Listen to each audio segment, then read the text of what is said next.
Magandang araw po sa inyo mga gili kong tagapakinig.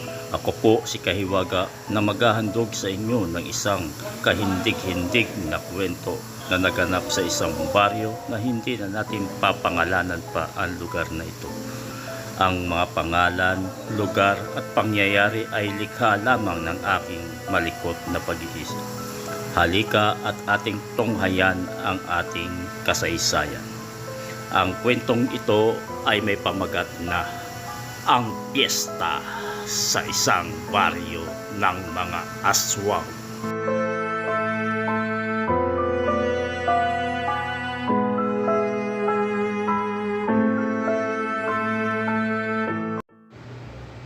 Hi, best friend. Ang malakas na wika sa akin ni Jenny. Napamulagat ako sa kanyang tinurang. Lagi kaming ganito sa classroom sa tuwing kami ay magkita. Bes, ano ka ba? Lagi mo na lang akong ginugulat sa tuwing magkikita tayo. Ang wika ni Carla. Sorry na po, aking mataray na kaibigan. Siya nga pala, may plano ka na ba? Plano saan, Bes? Di sa darating na sem break natin, Bes.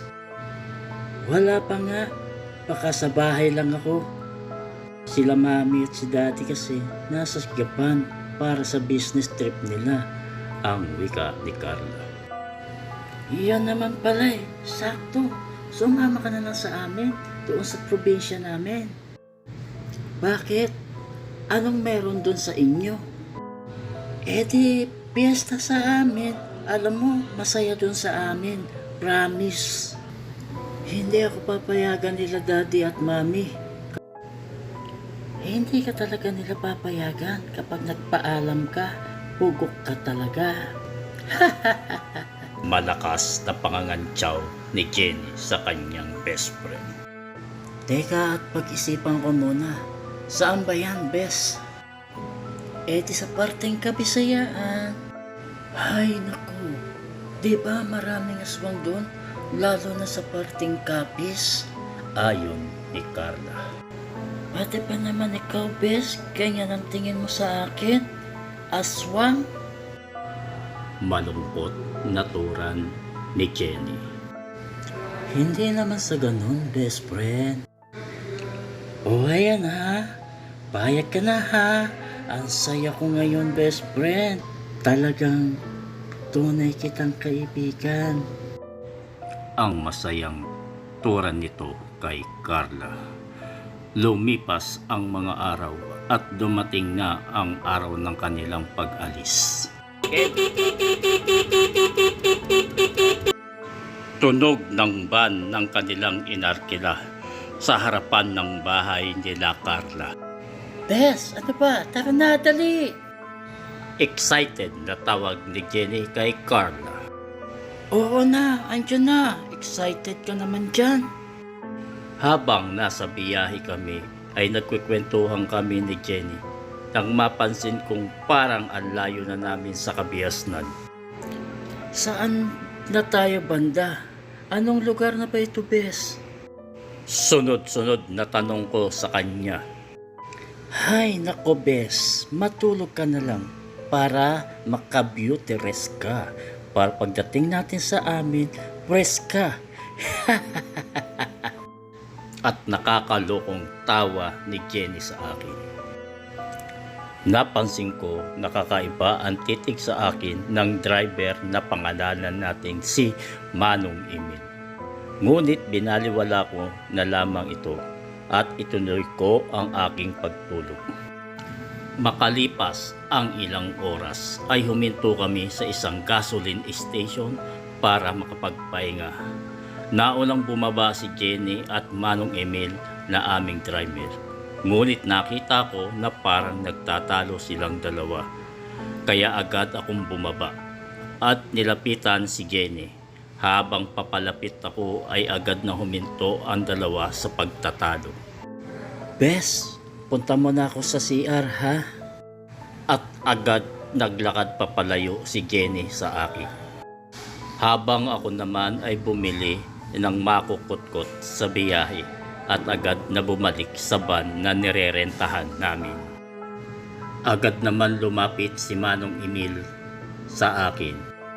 Hindi pa siya gaano katandaan at nasa 40 years old pa lamang siya. Ineng, sigurado ka ba na tutuloy ka?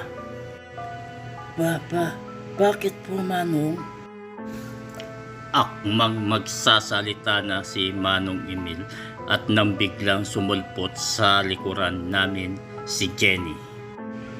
Tara na, Bes, para makarating tayo ng maaga sa amin.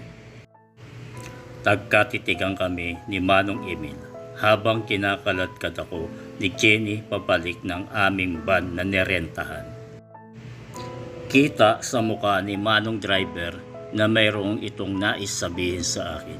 Muli ay bumiyahe kami sa kahabaan ng kalsadang iyon.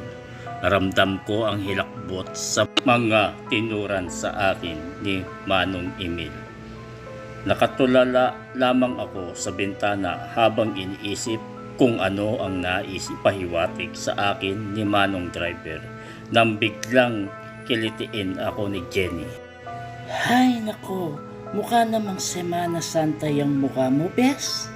Nang dahil sa kakulitan niya ay nawala ang aking iniisip. Hanggang sa aking napansin na parang kakaibang lugar na ang aming paligid. Nang sumambulat sa akin ang mabamang simoy ng hangin, napangiti ako dahil sa tanang buhay ko. Ngayon lamang ako nakalanghap ng sariwang hangin. Oh, di ba Bes, sariwa ang hangin dito? Hindi katulad sa Maynila. Napuno ako ng excitement dahil nagbubukan liwayway na at nakita ko ang kabuuhang ganda ng paligid pati na ang sikat ng araw. Bes, malayo pa ba tayo? Malapit na, Bes. Diyan o, sa may barangay hall kung saan naroon ang terminal. Pagkababa ko ay agad na lumapit si Jenny sa isang matandang lalaki na malapit sa terminal. Nang biglang may humablot sa akin sa likuran, muntik na akong sumigaw sa gulat. Miss, umalis na tayo dito. Bakit po, Manong? Di maganda ang pakiramdam ko dito. May balita ko na puro mga aswang raw ang mga nakatira sa buong barangay na to. Paano niyo po nalaman, Manong? Ano po ang mga alam ninyo tungkol sa mga aswang na yan?